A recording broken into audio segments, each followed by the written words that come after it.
Hello everyone, welcome you all at Lokesh sir unlimited study zone. कल देखिए बच्चों, हमने कुछ चीज़ें पढ़ी तो एक बार फिर से रिकॉल कराता हूँ। कल मैंने पढ़ाया बच्चों दो मास के बीच में लगने वाला फोर्स। याद आया बच्चों आप लोग को? पहला मास कितना था, सेकेंड मास कितना था, m2। दोनों के बीच में लगने वाला जो फोर्स था वो कितना था, F equal to G m1 m2 upon दोनों के बीच की डिस्टेंस कितनी, r का स्क्वायर। और ये डिस्टेंस इनके सेंटर टू सेंटर थी। कहाँ थी?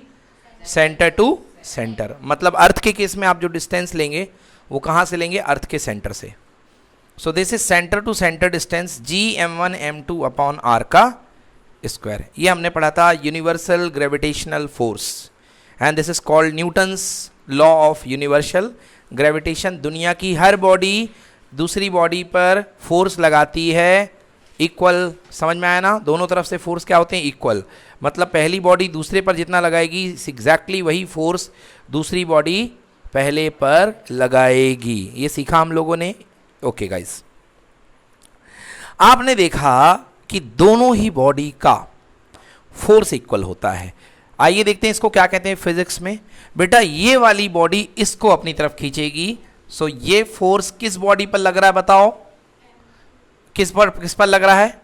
m2 पर, यानी सेकेंड बॉडी पर। किसकी वजह से लग रहा है? m1 की। So this is called force on the second body because of first body. Gate लगा दो बेटा थोड़ा सा, ये ब्लो आ रहा है यहाँ पे। हाँ फाइन। सो ये कहलाता है force on the second body because of first body. आया समझ में? और ये बॉडी इसको खींचेगी और ये कहलाएगा force on the first body because of second body. Okay, तो फिजिक्स की लैंग्वेज में हम क्या लिखते हैं कि force second body due to first body is equal to force on second body first body due to second body. दोनों ही फोर्स आपस में क्या होते हैं, इक्वल। समझ में आया? जितने जोर से ये वाली इसको खींचेगी उतने जोर से ये वाली इसको खींचेगी ना। मगर दोनों के एक्सेलरेशन अलग अलग होते हैं। चांद अर्थ को भी खींचता है, अर्थ चांद को यानी मून को भी खींचती है। जितनी जोर से मून अर्थ को खींचता है उतने ही जोर से अर्थ मून को खींचती है। इसके अलावा एक्सेलरेशन दोनों का अलग अलग होता है। दोनों के एक्सेलरेशन सेम टू सेम नहीं होते, दोनों के एक्सेलरेशन अलग अलग होते हैं। क्यों? क्योंकि बच्चों एक्सेलरेशन डिपेंड करता है मास पर। किस पर डिपेंड करता है? मास पर। समझ गए? एक्सेलरेशन डिपेंड करता है मास पर। समझेंगे इस चीज को बड़े प्यार से, बड़े अच्छे से। बेटा फॉर्मूला होता है F is equal to m into कितना, A। So A is equal to F upon कितना, m। अब F तो दोनों के लिए सेम है, चाहे इसका देख लो चाहे इसका देख लो। बोलो हाँ, F दोनों के लिए क्या है? फिर डिपेंड किस पे करा? मास पे। जिसका मास ज्यादा होगा उस पर लगने वाला एक्सेलरेशन कम होगा। तो अर्थ का मास ज्यादा है और मून का मास कम है। समझ में आया? अर्थ का मास ज्यादा है और मून का मास कम है। तो देखा जाए अर्थ पर लगने वाला एक्सेलरेशन कम हो जाएगा और मून पर लगने वाला एक्सेलरेशन ज्यादा हो जाएगा। आई बात समझ में ना? क्योंकि अर्थ का मास ज्यादा है, जिसका मास ज्यादा हो जाएगा उसका एक्सेलरेशन क्या हो जाएगा, कम हो जाएगा। तो आप पर्टिकुलरली अगर आप अर्थ और मून सिस्टम की बात कर रहे हैं तो अर्थ का एक्सेलरेशन कम हो जाएगा और मून का एक्सेलरेशन ज्यादा हो जाएगा। समझ में आया? समझ में आया कि नहीं आया? एग्जाम्पल के लिए मैं आपको एक एग्जाम्पल बताता हूं कि ऐसे समझिए, इसको फीलिंग को कैसे समझ पे आएगा आपके। मान लीजिए दो लोग खड़े हैं। एक बंदा खड़ा है जिसका मास है 40 किलोग्राम। कितने किलोग्राम? और एक बंदा दूसरा खड़ा है जिसका मास है, ये मोटा सा दिख रहा ना, इसका मास मैं मान लेता हूं 80 किलोग्राम। कितने किलोग्राम? 80 किलोग्राम। और मैं कहा हूं कि जाओ जा करके दोनों को धक्का दे दो। क्या दे दो दोनों को? सेम फोर्स से। कितने फोर्स से? सेम फोर्स से। सेम फोर्स है 10 न्यूटन। कितने फोर्स से? 10 न्यूटन। तो एक मैंने इसको जा करके, वो खड़ा था, मैंने धक्का मारा और इसको भी मैंने धक्का मारा। कितने न्यूटन से? 10 न्यूटन से। इसको भी कितने न्यूटन से? देखो एक्सेलरेशन का मतलब होता है change in velocity, change in मतलब जो ज़्यादा झटका खाए वो ज़्यादा एक्सेलरेट होगा, समझ गए ना, जो ज़्यादा झटका खाए। एक्सेलरेशन मतलब एकदम से सडन झटका, सडन झटका, जर्क लग गया एकदम से, वो जिसको ज़्यादा जोर का जर्क लगेगा वो ज़्यादा एक्सेलरेशन होगा उसका। समझ में आया, क्लियर हुआ? यस। आइए देखते हैं दोनों पे कितना होगा बेटा। Force equal to M into कितना, A is equal to F upon M. चलो इसका निकालता हूं एक्सेलरेशन, पहले मैं दुबला पतला, ये जो दुबला पतला है देखते हैं। A is equal to F, बोलो फोर्स कितने का लगाया, और ये कितने का बेटा, okay, A equals to F by M, 10 upon 40, बोलो कितना आ गया, 1 अपॉन 4, 1 अपॉन 0.25, 0.25। यूनिट क्या होती है एक्सेलरेशन की, मीटर पर सेकेंड स्क्वायर होती है ना बेटा, मीटर पर सेकेंड स्क्वायर। ओके, क्या बेटा, हाँ लिख सकते हो, न्यूटन, इन्होंने पूछा न्यूटन को किसी और यूनिट में लिखता हूँ, आ जाओ भाई बता देता हूँ। फोर्स ही तो न्यूटन में नापा जाता है ना, और फोर्स किससे बना है, मास इनटू एक्सेलरेशन। मास को किस में नापते हैं बेटा, किलोग्राम, और एक्सेलरेशन को किस में, मीटर पर सेकेंड स्क्वायर। तो आप न्यूटन को ये भी लिख सकते हो, किलोग्राम मीटर पर सेकेंड स्क्वायर, इसी को न्यूटन बोला जाता है शॉर्ट फॉर्म में। क्या बोला जाता है, न्यूटन। है एक्चुअली यही फोर्स की जो यूनिट है, एसआई यूनिट, वो यही थी, मगर स्टैंडर्डाइज कर दिया गया, इसका नाम दे दिया गया, नाम क्या है, न्यूटन। नाम क्या है, न्यूटन। समझ में आया कि नहीं आया? जैसे जैसे वॉट, वॉट किसकी यूनिट है, पावर की, किसकी यूनिट है, पावर की। वॉट चल रही है पावर की, पावर को किस में नापते हो, वॉट में, मगर पावर एक्चुअली कहाँ से आया, power is equal to work upon time, work upon time. Work को किस में नापते हो, जूल में, टाइम को किस में नापते हो, सेकंड में। अब मेरे से कोई बच्चा आया, बोले सर 50 जूल पर सेकंड का बल्ब दे दो, 50 जूल पर सेकंड का बल्ब दे दो, मतलब 50 वॉट का बल्ब दे दो। 50 वॉट मतलब 50 जूल पर सेकंड। वो गलत नहीं कह रहा है, गलत नहीं कह रहा है। 50 जूल पर सेकंड मतलब 50 वॉट ही तो होगा ना बेटा। तो 50 वॉट कह लो या 50 जूल पर सेकंड कह लो, बात बराबर है। मैं तुमसे कह दूं कि मैं तुम्हें 10 न्यूटन का फोर्स लगाऊंगा, या मैं तुमसे कह दूं मैं तुम्हें 10 किलोग्राम मीटर पर सेकंड स्क्वायर का फोर्स लगाऊंगा, बताओ दोनों अलग अलग बात है कि एक ही बात है? एक ही बात है, क्योंकि किलोग्राम मीटर पर सेकंड स्क्वायर भी क्या है, न्यूटन है। क्या है बेटा, न्यूटन है। Because force equal to M into A, M का मतलब किलोग्राम, मास किस में नापते हैं, किलोग्राम में, एक्सेलरेशन किस में नापते हैं, मीटर पर सेकंड स्क्वायर। तो दोनों बातें एक ही हैं। आया समझ में कि नहीं आया, बोलो आया समझ में? अब देखो वहाँ इस पे बात कर रहे थे, बोलो पहले वाले का एक्सेलरेशन कितना आया बेटा, पर सेकंड स्क्वायर। पहले वाला इतने से एक्सलेट हो जाएगा, इतने का झटका खाएगा, रुका हुआ था इतने का झटका खा जाएगा। अब दूसरे वाले पे निकालते हैं बेटा, आइए देखते हैं। F is equal to M A, so A is equal to F by M. Force कितने का लगा, 10 का। मास कितना है, 80, 0 से 0 कैंसिल, 1/8 मतलब बेटा 0.16 ना, और कम 0.125, ओके 0.125 मीटर पर second square. Acceleration A is equal to 0.125 meter पर सेकेंड स्क्वायर। आई बात समझ में? कौन सा ज्यादा है, ये वाला कि ये वाला, ये वाला? अरे ये ज्यादा है, हाँ इसके पीछे कुछ नहीं लगा, मतलब ये 0.250 है बच्चों, डेसिमल के बाद 0 लग जाता है। और ये क्या है 0.125, उसके नंबर ऑफ डिजिट देख के कंफ्यूज मत हो। ये 0.1 की सीरीज चल रही है और ये 0.2 की सीरीज चल रही है। कैसा कर रहे हो भाई, ये 0.1 की सीरीज है और ये 0.2 की सीरीज है, मतलब ये एक्सेलरेशन ज़्यादा है और ये एक्सेलरेशन कम है, इसलिए मोटे ताजे आदमी को हिलाना मुश्किल है, उस पर झटका कम लगेगा, बोलो हाँ।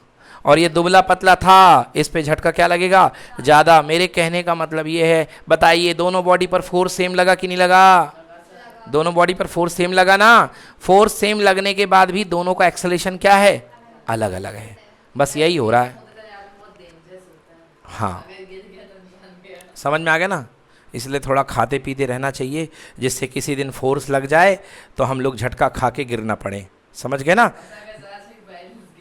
और दुबले पतले ज़्यादा रहोगे तो थोड़ा भी फोर्स लगेगा तो एक्सेलरेशन क्या हो जाएगा, ज़्यादा, क्योंकि मास होगा कम, क्या होता है, A is equal to F upon M.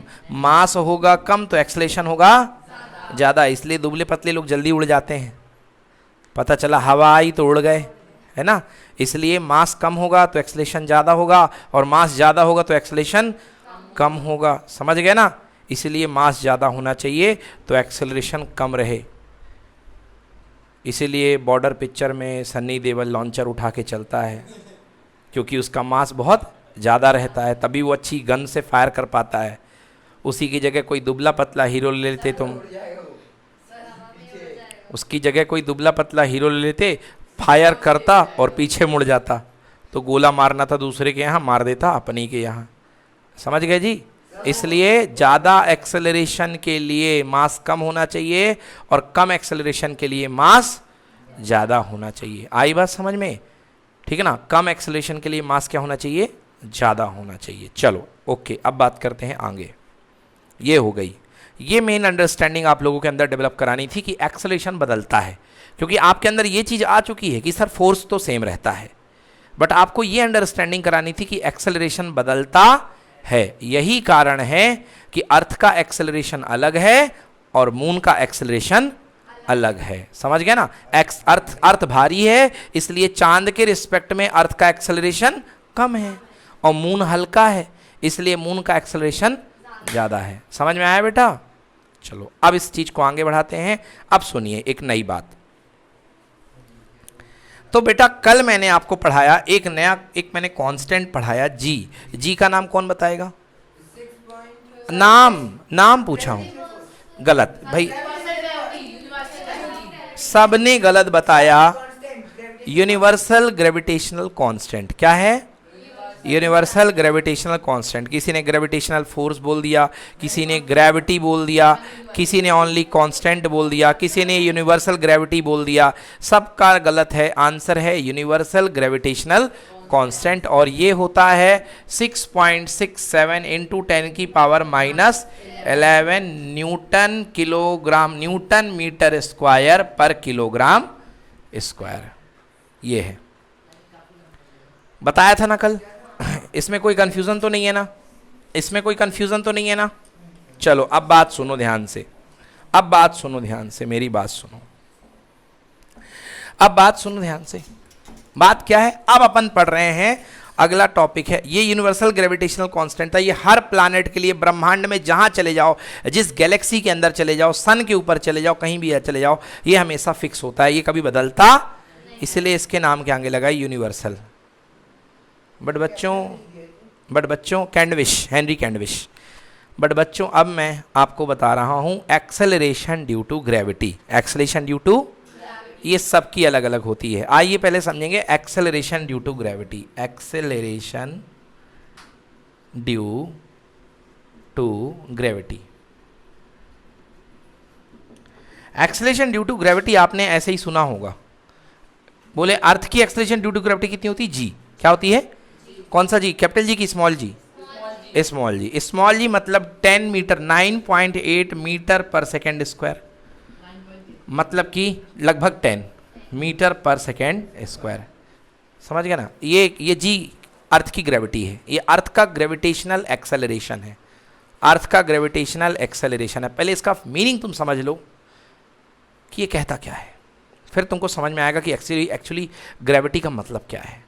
इसका मीनिंग ये है बेटा कि ये मान लीजिए ये अर्थ है, और इस अर्थ के ऊपर आप चढ़ गए हैं बुर्ज खलीफा पे। कहाँ पे चढ़ गए हैं, सबसे बड़ी बिल्डिंग है, इसलिए मैं इसको ले रहा हूँ। समझ गए भाई साहब, आप बुर्ज खलीफा पे चढ़ गए हैं, इतनी ऊंची बिल्डिंग पे, और आपने यहाँ से जंप मारा, और स्टॉप क्लॉक हाथ पे है। जंप में कितने सेकंड पे जंप मारा है, 1 सेकंड पे। कितने पे है, 1 सेकंड पे। अरे वही तो t=0 सेकंड ना, t=0 पे आपने जंप मारा, सॉरी बेटा 0 सेकंड पे आपने जंप किया।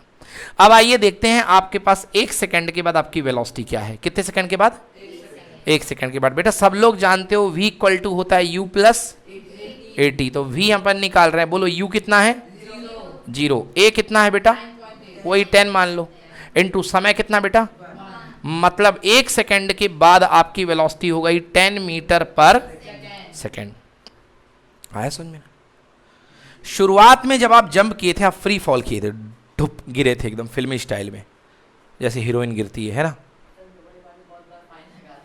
समझ में आ गया ना, गिरती ना हीरोइन छत से, मैं जा रही हूँ, ठीक है ना। तो वैसे वो जा करके छत से गिरी, फ्री फॉल। शुरुआत में उसकी वेलोसिटी एट 1 सेकेंड पे कितनी थी? 0 मीटर पर सेकेंड। बोलो यस। फिर उसके बाद कितनी हो गई बेटा? 1 सेकेंड के बाद कितनी हो गई? 10। अब मैं निकालता हूँ 2 सेकेंड में।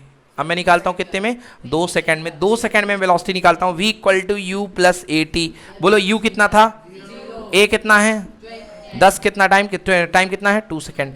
मतलब 2 सेकेंड खत्म होते होते स्पीड कितनी हो गई?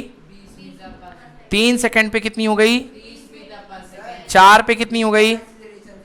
हाँ बिल्कुल सही बात है, 40 मीटर पर सेकेंड। मेरे बच्चों आप ये देखो कि हर सेकेंड में, हर 1 सेकेंड में इसकी वेलोसिटी को 10 का बूस्ट मिलता है। मिलता है कि नहीं मिलता? यहां से यहां तक आने में कितने का बूस्ट मिला? 10 का। ये कितने का बूस्ट मिला? ये कितने का बूस्ट मिला? अगले में भी कितने का बूस्ट मिला? मतलब अर्थ हर सेकेंड अपनी तरफ 10 का बूस्ट दे देती है कि और जल्दी और जल्दी और जल्दी। हर सेकेंड में कितना जल्दी? 10 मीटर पर सेकेंड का एक्स्ट्रा जर्क देती है, अर्थ बुलाती है। समझ में आया? मतलब हर सेकेंड में, मतलब ईच सेकेंड में कितना जर्क मिल गया? 10 मीटर पर सेकेंड का। So that's why second into second क्या हो गया? Second square. सो एक्सलेशन हो गया 10 मीटर पर सेकेंड स्क्वायर। समझ में आया कि नहीं आया? ये कहलाता है एक्सेलरेशन। मतलब अर्थ जो है वेलोसिटी एक कांस्टेंट रेट से बढ़ाते जा रही है, और वो कितनी है? 10 मीटर पर सेकेंड। वेलोसिटी फिक्स नहीं है बच्चों, वेलोसिटी 10 मीटर पर सेकेंड के रेट से बढ़ रही है। मतलब हर सेकेंड में वेलोसिटी कितनी बढ़ जाएगी? 10। तो आप समझिए बच्चों कि अगर आप 100 सेकेंड, कितने सेकेंड ट्रेवल करते हैं, तो आपकी स्पीड 100 सेकेंड के बाद कितनी हो चुकी होगी?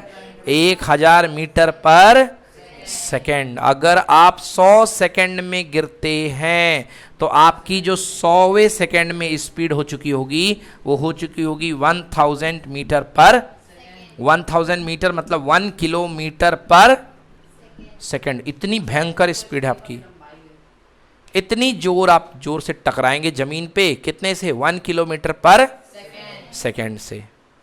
तो इसीलिए कल जिस पर चर्चा हो रही कि जो जितना ऊपर से फेंका जाएगा, अर्थ उस पर पुल इतना जल्द बढ़ाते जाएगी, जितना टाइम लगेगा उस पर एक्सेलरेशन की वजह से उसकी वेलोसिटी उतनी ज़्यादा इंक्रीज होती जाएगी। समझ में आया ना?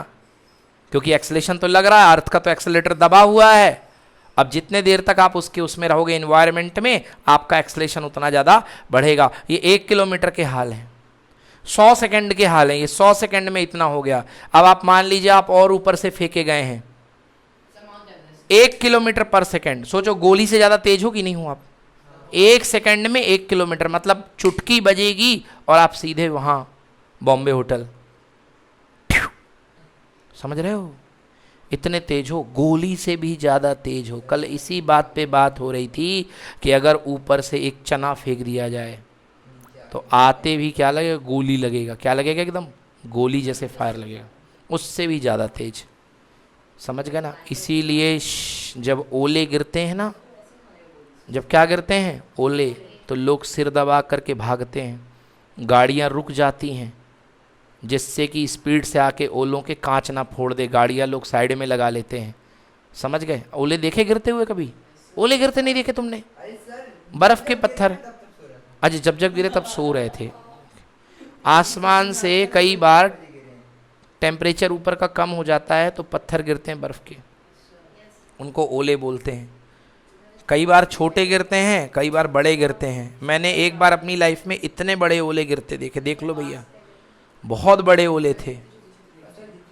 मतलब इतना ज़्यादा साइज़ के ओले थे कि अगर किसी को लग जाता तो हालत ख़राब हो जाती। इतने बड़े साइज के ओले थे, क्योंकि उनकी स्पीड, जब वो बहुत ऊपर से गिरते हैं तो उनकी स्पीड और बढ़ जाती है। और वो चने के जैसा ओला भी जो होता है वो बहुत जोर का लगता। अरे मर गए भैया। लगा था तो कैसा लगा था? बहुत जोर का लगता है। वो आते आते छोटा हो जाता है। हाँ, वो अच्छा हुआ कि छोटा हो जाता है। इतने बड़े बड़े अगर गिर जाएं तो हालत खराब हो जाए। चलो काम की बात करते हैं। बोलो आ गया समझ में ना? तो इसलिए भैया मेरी बात समझना कि जो चीज जितनी ऊपर से गिरेगी उसकी वेलोसिटी उतनी ज्यादा होगी, उतनी ज्यादा जोर से टकराएगी, क्योंकि एक्सेलरेशन के कारण उसकी वेलोसिटी स्पीड अप होती रहेगी लगातार। कुछ इसी तरीके की ओले की वेलोसिटी बढ़ती जाती है। समझ गए ना? यस। तो आपने देखा कि अर्थ 10 मीटर पर सेकेंड स्क्वायर का एक्सेलरेशन प्रोवाइड करती है, मतलब अपने तरफ आने वाली बॉडी को हर सेकेंड में कितने का बूस्ट देती है? 10 का। कितने का बूस्ट देती है? 10 का। हर प्लैनेट का बूस्ट अलग अलग होता है। हर प्लैनेट का बूस्ट क्या होता है? अलग अलग। जैसे इन्होंने बताया जुपिटर का 24, अगर आप 25 लगभग, अगर आप यही एक्सपेरिमेंट बच्चों जुपिटर पे करते हैं, जुपिटर में बुर्ज खलीफा बना करके अगर आप गिरते हैं तो स्टार्ट में आपकी वेलोसिटी कितनी रहेगी? 0, बट 1 सेकंड के बाद आपकी वेलोसिटी कितनी हो जाएगी? 25 मीटर पर, और फिर बताओ कितनी हो जाएगी? 50 मीटर पर सेकंड, और लास्ट में 100 सेकंड के बाद 5000 की 2500 25,000 मीटर पर सेकेंड। समझ में आया? 25,000 की 2500। चलो देख लेते हैं। 100 सेकेंड के बाद, कितने सेकेंड के बाद? 2500। v equals to u plus AT। बोलो जी हाँ, v equal to u plus AT। v मतलब पता करना है, u कितना था? 0। a जुपिटर का कितना? 25, और कितना बेटा? 100 सेकेंड, 100 सेकेंड। कितने सेकेंड? 100 सेकेंड। आंसर कितना? 2500 मीटर पर सेकेंड। बेटा 1000 नहीं करो, 100 करो। बिल्कुल 2500 मतलब 2.5 किलोमीटर पर, मतलब गोली इतनी तेज रहेगी कि 1 सेकंड में कितने किलोमीटर चली जाए? 2.5 किलोमीटर। इतनी तेज गोली रहेगी 1 सेकंड में, यहां से लेके सीधे वो ब्रिज बरगवा स्क्वायर वाला। समझ गए ना? इतनी तेज गोली रहेगी कि यहां से वहां पहुंचे, फेल हो जाएगी। बिल्कुल।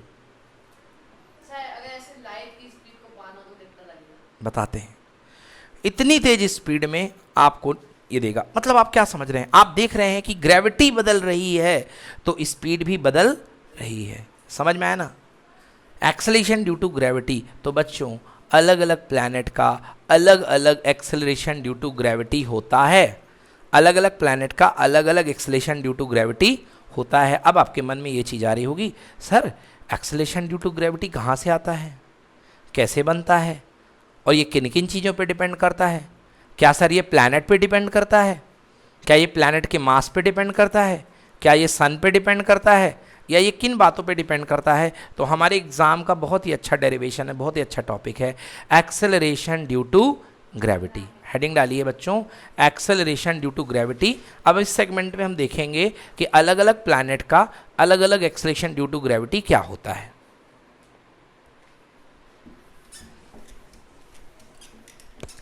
Acceleration due to gravity.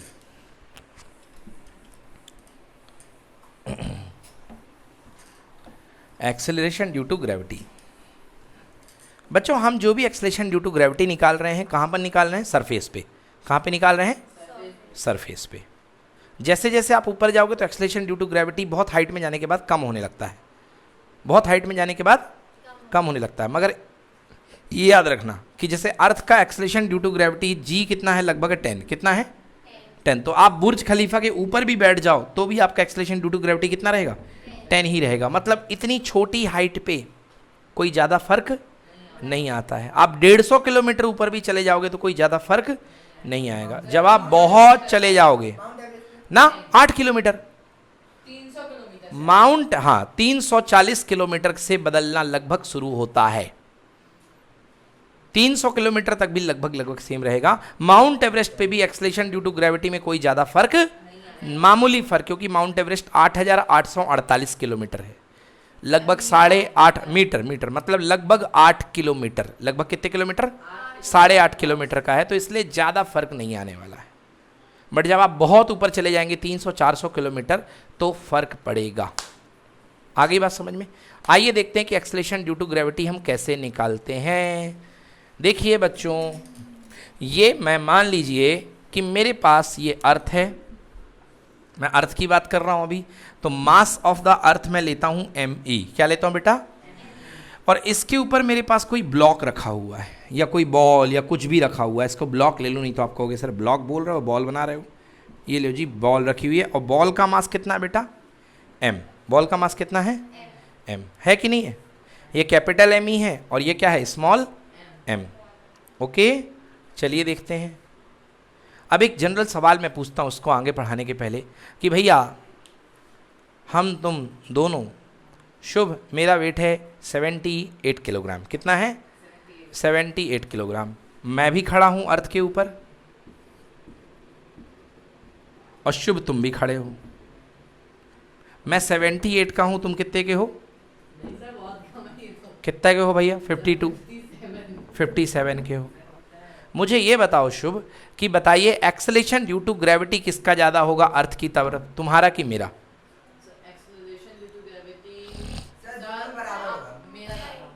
किसका? शुभ का ज़्यादा होगा। आप, मैं आंसर दे रहा हूँ गलत, दोनों का बराबर होगा। अर्थ जितना प्यार, जितने प्यार से आपको अर्थ नीचे एक्सेलरेशन आपको देगी उतने ही प्यार से मुझे देगी। अगर गड्ढा खोद दिया जाए तो आपको भी 1 सेकंड में आप भी 10 मीटर पर सेकंड पे होगे, और गड्ढा खोद दिया जाए तो मैं भी कितने पे हूँगा? 10 मीटर पर सेकंड। 1 सेकंड के कुछ नहीं आएगा, बिल्कुल नाक के बराबर। अरे बिल्कुल नहीं आएगा मेरे भाई। बेटा क्यों नहीं आएगा भी देख लेना, क्योंकि वेलोसिटी मास पर डिपेंड करती नहीं है। समझ में आया? वेलोसिटी जो होती मास पर डिपेंड नहीं करती है। आ जाओ देख लो भैया, देख लो, यदि विश्वास नहीं तो देखो। v equal to u plus कितना?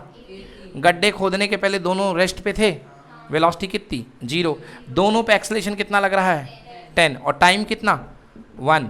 हाँ या ना? 1 सेकंड के बाद दोनों का वेलोसिटी कितनी? 10 मीटर पर सेकंड। मतलब जितना जोर से मैं गिरूंगा उतना जोर से ये गिरेगा। समझ में आया? दोनों की वेलोसिटी क्या है? सेम है, क्योंकि दोनों की हाइट सेम है बेटा। अगर तुम ज़्यादा हाइट पे होते तो ज़्यादा एक्सेलरेशन मिल जाता, तुमको टाइम ज़्यादा मिल जाता, तो तुम ज़्यादा जोर से गिरते और मैं कम जोर से गिरता। समझ में आया?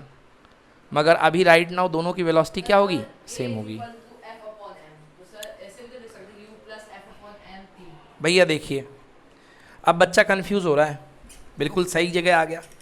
अब शुभ कह रहा है मेरे से कि सर एक्सेलरेशन इक्वल टू होता है F/m, मतलब एक्सेलरेशन मास पर डिपेंड करता है। एक्सेलरेशन मास पर डिपेंड करता है। आओ देख लेते हैं भैया, देखते हैं। इसी चीज को अब सिस्टमैटिक डेवलप कर रहा हूं मैं कि मास पर डिपेंड करेगा कि नहीं करेगा। आइए देखते हैं। बेटा ये जो है, ये मास है, ये नीचे की तरफ इस पर फोर्स लगेगा, लगेगा कि नहीं लगेगा? कितना फोर्स लगेगा? F equal to m into A, वही जो शुभ कह रहे थे अभी। और एक्सेलरेशन ड्यू टू ग्रेविटी कितना है? g। तो यही जो नीचे की तरफ फोर्स है इसको हम बोलते हैं वेट फोर्स। क्या बन जाता है बेटा? Weight force. यही F बन जाता है W। क्या बन जाता है? W। इसका नाम, जब हम खड़े होते हैं जमीन पे तो हमारा जो फोर्स है, हमारा जो वजन बन रहा है, वजन, वजन को क्या बोलते हैं? वेट। हम जो जमीन में धक्का लगा रहे हैं, जो जमीन में खींच रही है, वो कौन सा फोर्स है? Weight force. हाँ या ना? हाँ। तो वेट इक्वल टू कितना बन गया बेटा? बोलो mg। तो सेंटर की तरफ हम पर कितना फोर्स लग रहा है बेटा? बोलो mg। हाँ या ना? सेंटर की तरफ कितना फोर्स लग रहा है? mg। और यही फोर्स हमारा दो पार्टिकल, एक मास है me और एक मास है कितना? m। और mg नहीं बेटा, मास m है। मास m पे नीचे की तरफ वेट फोर्स कितना लग गया? mg। और दूसरा फोर्स ग्रेविटेशनल फोर्स लगता है। मैं ग्रेविटेशनल फोर्स लिख रहा हूँ F gravitational equal to G। बोलो हाँ। Capital M E mass of earth into mass of the body upon क्या? आर का स्क्वायर। समझ में आया कि नहीं आया? अपॉन आर का स्क्वायर। यह है ग्रेविटेशनल फोर्स। कौन किसको खींच रहा है? अर्थ खींच रही है बॉडी को और बॉडी खींचे अर्थ को। दोनों फोर्स बराबर है। अर्थ खींचे बॉडी को और दोनों बॉडी खींचे अर्थ को। अर्थ बॉडी को एफजी से खींच रही है और बॉडी पर जिस पुल को अर्थ लगाती है उसको हम क्या बोलते हैं? वेट। क्या बोलते हैं? मतलब कहने का मेरे ये है कि बच्चों ग्रेविटेशनल फोर्स और वेट फोर्स आपस में क्या है? एक ही चीज है, क्योंकि ये अर्थ लगाती है और वही पुल क्या बन जाता है? वेट। वही पुल क्या बन जाता है? वेट। बेटा लिखो मत, समझने की कोशिश करो पहले। बॉडी अर्थ जो है इस पर पुल लगाती कि नहीं लगाती? खींचती कि नहीं खींचती? और यही क्या बन जाता है? Weight, mg weight. तो मतलब दोनों फोर्स बराबर हुए कि नहीं हुए? समझ में आ रहा है?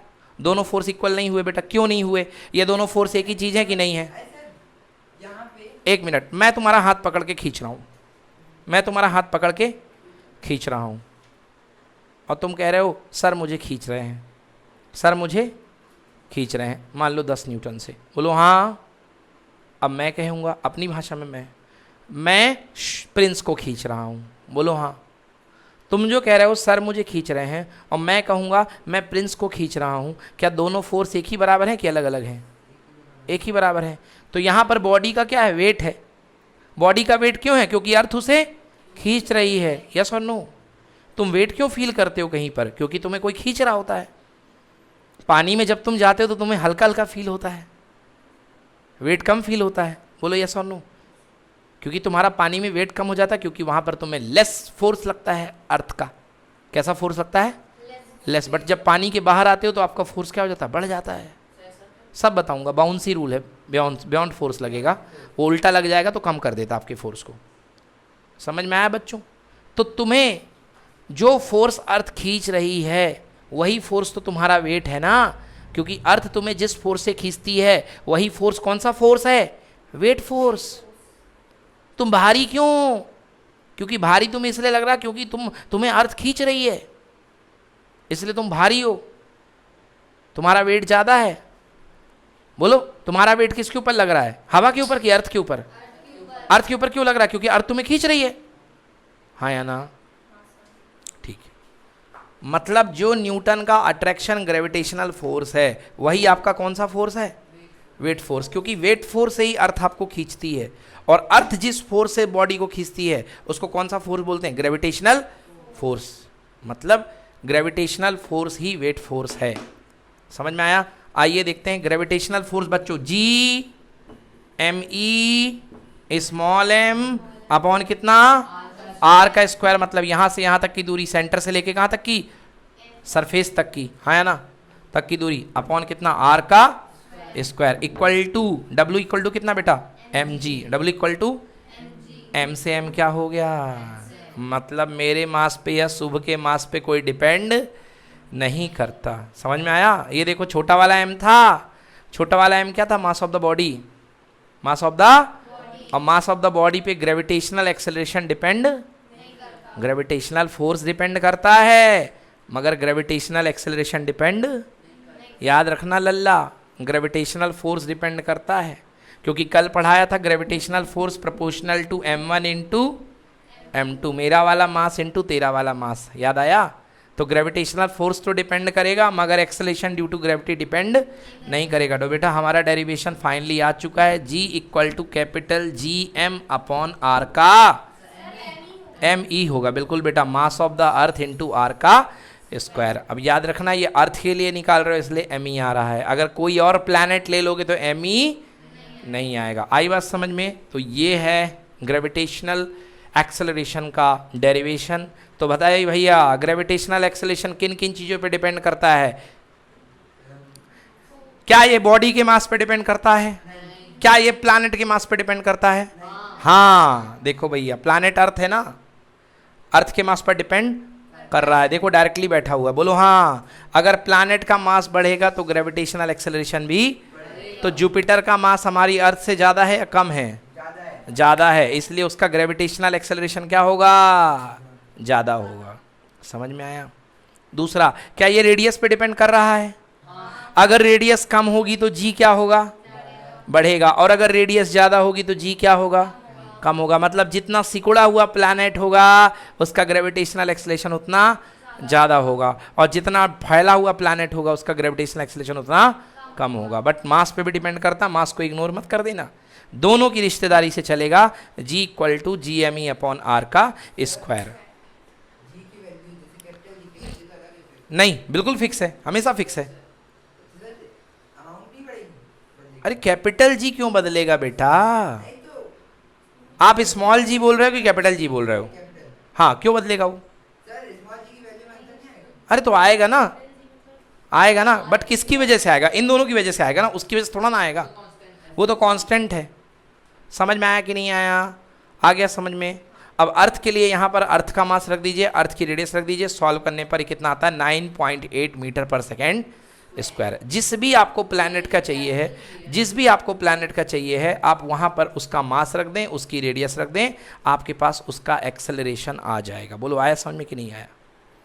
नहीं आया? स्मॉल जी ग्रेविटेशनल एक्सेलरेशन है। हाँ हाँ, सिर्फ अर्थ का। यहाँ पर स्मॉल जी मैंने अर्थ के लिए लगाया है, तो ग्रेविटेशनल एक्सेलरेशन है, जिस एक्सेलरेशन से अर्थ आपको नीचे की तरफ खींच रही है। समझ में आया? जो आपको बूस्ट मिल रहा था ना वेलोसिटी में 10 मीटर पर सेकेंड स्क्वायर का, 10 का, वही क्या है? स्मॉल जी। हाँ, समझ में आया? हाँ,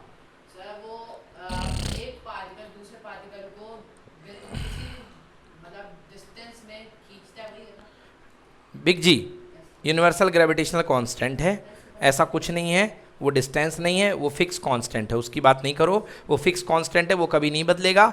वो नेचुरल कांस्टेंट है, वो कभी बदलने वाला नहीं है। यस, हाँ देखो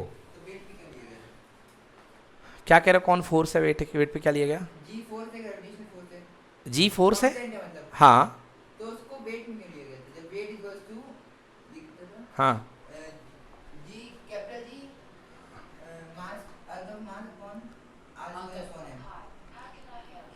भाई एफ जी, इधर सुनो, एफ जी में तो G M one M two upon R square का फॉर्मूला होता है कि नहीं होता है? होता है कि नहीं होता? कल तो पढ़ा है ना, ग्रेविटेशनल फोर्स इक्वल टू होता है G M one M two upon क्या? R square. ये तो कल का फॉर्मूला है, वहीं से तो आया ना बेटा, ये कल वाले फॉर्मूले से आया, ठीक है? और कल वाले फॉर्मूले से आया। देखो मैंने तुमको बताया, मैं तुमको बता चुका हूँ कि जी क्यों आता है। जब आप दो पार्टिकल के बीच का फोर्स निकालोगे, तो उसके जब बार बार लेकर के 10-15 पार्टिकल लेकर के उनका एक्सपेरिमेंट करोगे, तो आपको फॉर्मूले में देखेगा कि हर बार जी आना चाहिए, हर बार कैपिटल जी आना चाहिए। अभी के लिए आप रट लो कि बच्चों वहाँ पे कांस्टेंट एग्जिस्ट करता है। जब आप थोड़े बड़े हो जाओगे तो जी है क्या? चलो चलो चलो चलो सुनो, अब सुनो। आपने कोई कंपनी खोली, और आपने पहली कंपनी में 5 एम्प्लॉयर रखे। कितने एम्प्लॉयर रखे? 5 एम्प्लॉयर रखे, ठीक है जी। 5 एम्प्लॉयर रखे हैं आपने, और आपने ये कहा है कि मतलब कोई कंपनी की जो सैलरी है, कंपनी में आप एम्प्लॉयर को क्या दे रहे हैं? सैलरी। आप कह रहे हैं कि कंपनी के एम्प्लॉयर की जो बेसिक सैलरी है वो डिपेंड करती है उसके बॉस की सैलरी पे। किसकी सैलरी पे? बॉस की सैलरी पे। मगर बॉस की सैलरी ज़्यादा होगी तो कंपनी के हर एक एम्प्लॉयर की सैलरी भी क्या होगी? ज़्यादा। मतलब अगर बॉस की सैलरी बढ़ेगी तो कंपनी के हर एक एम्प्लॉयर की भी सैलरी बढ़ेगी। बोलो यस। अब सवाल उठता है कितना बढ़ेगी? 1 गुना बढ़ेगी, 2 गुना बढ़ेगी, 3 गुना बढ़ेगी, 4 गुना बढ़ेगी, 5 गुना बढ़ेगी, 6 गुना बढ़ेगी? सवाल ये है। तो देखिए भैया, S proportional to B exactly किस रेट से बढ़ेगी उसके लिए यहाँ पे कांस्टेंट आएगा S equal to K B. S equal to कितना? K B. यहाँ पे वर्कर कर लो, मतलब बॉस की सैलरी वर्कर की सैलरी के प्रोपोर्शनल है। अगर वर्कर की सैलरी बढ़ेगी तभी बॉस की सैलरी बढ़ेगी। वर्कर की सैलरी बढ़ेगी मतलब वर्कर को फ़ायदा होगा। वर्कर को फ़ायदा कब होगा? जब कंपनी को फ़ायदा होगा, और जब कंपनी को फ़ायदा होगा तो बॉस को भी फ़ायदा होगा। नहीं आया समझ में? हाई लेवल की चीज़ें पूछते हो तो थोड़ा समझा करो। देखो, वर्कर की सैलरी बढ़ेगी तो बॉस की भी सैलरी क्या होगी? बढ़ेगी। अब देखिए, अगर आपने कहा K equals to 2, K equals to 2 constant है, K कांस्टेंट है, अब आपने कहा कि मेरे को k इक्वल्स टू 2 फिक्स कर दिया आपने, कंपनी ने फिक्स कर दिया 2 गुना परसेंट नहीं, अगर 2% करना तो k इक्वल टू 2% लिखना पड़ेगा। तो आपकी कंपनी ने कर दिया s इक्वल टू 2w, क्या कर दिया s इक्वल टू, मतलब वर्कर की सैलरी का 2 गुना रहेगी किसकी सैलरी, बॉस की सैलरी। आइए बात करते हैं। अब मान लीजिए किसी साल वर्कर की सैलरी है 1000 रुपये, कितनी है, तो बॉस की सैलरी कितनी आएगी, बॉस की सैलरी कितनी आएगी 2000 रुपये। समझ में आया कि नहीं आया?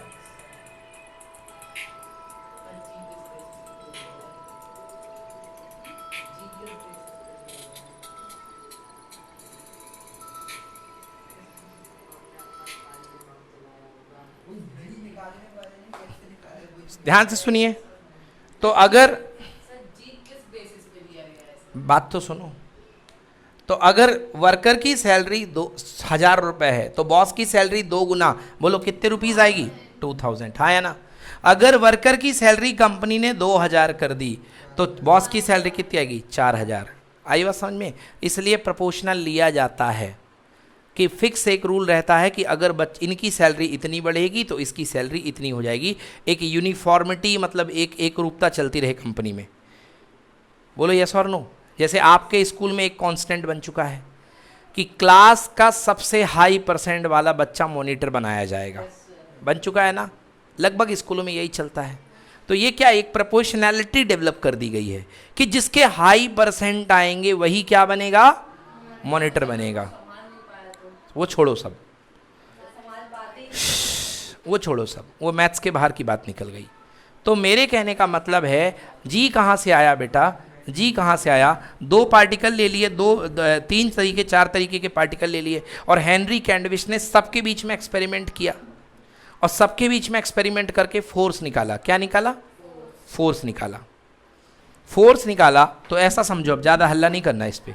फोर्स निकाला तो पहले 2 पार्टिकल के बीच का फोर्स निकाला तो उनका आंसर आया 2g। क्या आया, 2 × g, मतलब 2 के साथ समथिंग कुछ था।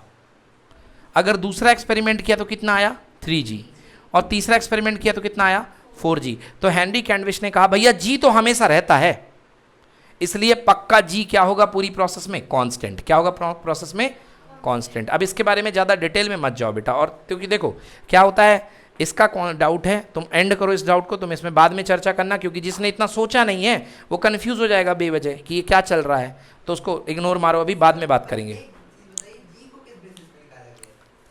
एक्सपेरिमेंट के बेसिस पे, एक्सपेरिमेंट के बेसिस पे। ओके भाई, तो टॉपिक से बात बहुत ज़्यादा दूर जा चुके थे, अब टॉपिक पे वापस आ रहे हैं बच्चों। ग्रेविटेशनल एक्सेलरेशन कितना होगा, Gme/r का स्क्वायर। बेटा ये इस पे रहो बस, आप अभी का यहाँ पर फोकस रहो, बाकी सारी बातें कुछ काम की नहीं है। हाँ इसको नोट कर लीजिए सभी लोग, ये आएगा एग्जाम में आपके। हाँ देखिए बच्चों आगे, बेटा गूगल सर्च कर लो एग्जैक्ट के लिए, याद नहीं रहता किसी को मास वगैरह अर्थ का, ठीक है ना। आप लोग को बट याद करना पड़ेगा, 9th क्लास में है, बुक में एक क्वेश्चन दिया हुआ है, देख लेना। अभी मैं सॉल्व कराऊंगा तो बता दूंगा। चलिए बोर्ड की तरफ देखिए, ध्यान से देखिए बच्चों। आपने ग्रेविटेशनल एक्सेलरेशन का फॉर्मूला कितना निकाला अर्थ का, G = Gme/r का स्क्वायर। देखिए अब अर्थ का जो एग्जैक्टली शेप है, अर्थ जब डेवलप हुई थी बच्चों तो मोल्टेन स्टेट में हुई थी। किस में हुई थी, मोल्टेन स्टेट में। किस में हुई थी, लावा, मोल्टेन स्टेट में। अब अर्थ जब घूम रही थी मोल्टेन स्टेट में, तो आपको पता है कि किसी भी चीज़ को हाथ में अगर आप लड्डू भी बनाते हो, रसगुल्ला भी बनाते हो, तो अगर मोल्टेन स्टेट में यानी गीली स्टेट में आप किसी भी कोई कुछ भी ले लो, हाथ में लड्डू ले लो, तो उसका शेप एग्जैक्टली गोल नहीं बनता है, वो हल्का सा लंबा बनता है। फिर उसको दोनों हाथ रखते हो तो आप गोल कर पाते हो।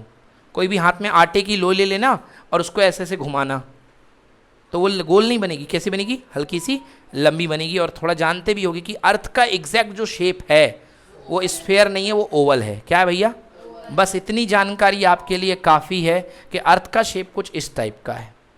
ये जो पोजीशन कहलाती हैं ये कहलाते हैं अर्थ के पोल। क्या कहलाते हैं ये, अर्थ के पोल। ये कहलाता है बेटा नॉर्थ पोल, और ये क्या कहलाता है, साउथ पोल। समझ में आ गया, ये अर्थ का नॉर्थ पोल है और ये अर्थ का क्या है, साउथ पोल है। और ये जो पोजीशन कहलाती है बेटा, इसको बोलते हैं इक्वेटोरियल लाइन। कौन सी कहते हैं, इक्वेटोरियल लाइन। कौन सी लाइन, इक्वेटर लाइन बोल लो या इक्वेटोरियल लाइन, इक्वेटर बोल लो, बात एक ही है ना। तो अब ये जो लाइन है ये अर्थ को दो पार्ट में तोड़ती है, जिनको बोलते हैं हेमिस्फीयर। क्या बोलते हैं? ऊपर वाला जो हेमिस्फीयर बनता है वो कहलाता है नॉर्दर्न हेमिस्फीयर, और नीचे वाला क्या कहलाता है? Southern hemisphere. इंडिया किस हेमिस्फीयर में आता पता आप लोग को? नॉर्दर्न में है कि साउदर्न में है? नॉर्थ में है। चलिए, तो मान लीजिए इंडिया यहाँ कहीं पर बैठा हुआ है, ये मान लीजिए यहाँ कहीं पर बैठा हुआ है, पीछ अरे जहाँ भी है, अरे बेटा ज्योग्राफी नहीं पढ़ लल्ला, अपन ज्योग्राफी नहीं पढ़ रहे हैं, इधर समझो। तो ये नॉर्दर्न हेमिस्फीयर है, साउथ, और जो अर्थ है पोल के अक्रॉस घूम रही है। बोलो यस और नो। मतलब अर्थ जो है ये पोलर लाइन गई हुई है और इसके अक्रॉस अर्थ क्या कर रही है? घूम रही है। बोलिए आ गई बात समझ में ना? बोलिए क्लियर हो गया ना? अर्थ अपनी एक्सेस पर क्या कर रही है? रोटेट कर रही है।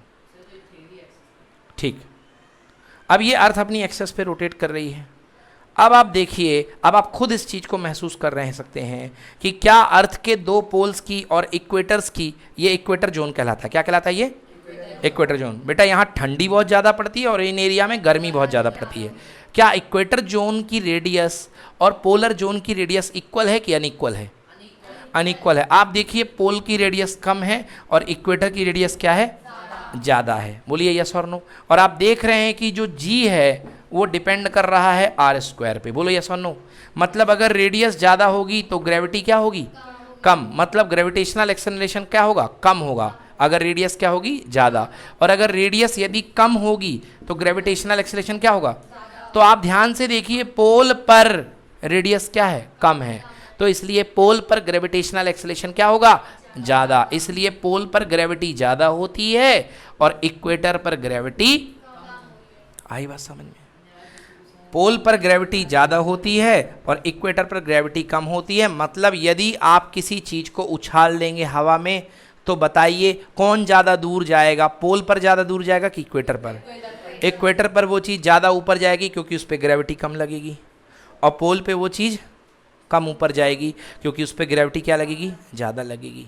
अच्छा जी, एक चीज़ और बताइए कि अगर आप जो है इक्वेटर से लेके पोल की तरफ मूव करके चल रहे हैं तो आपका वेट क्या होगा? बढ़ेगा, घटेगा, वही का वही रहेगा?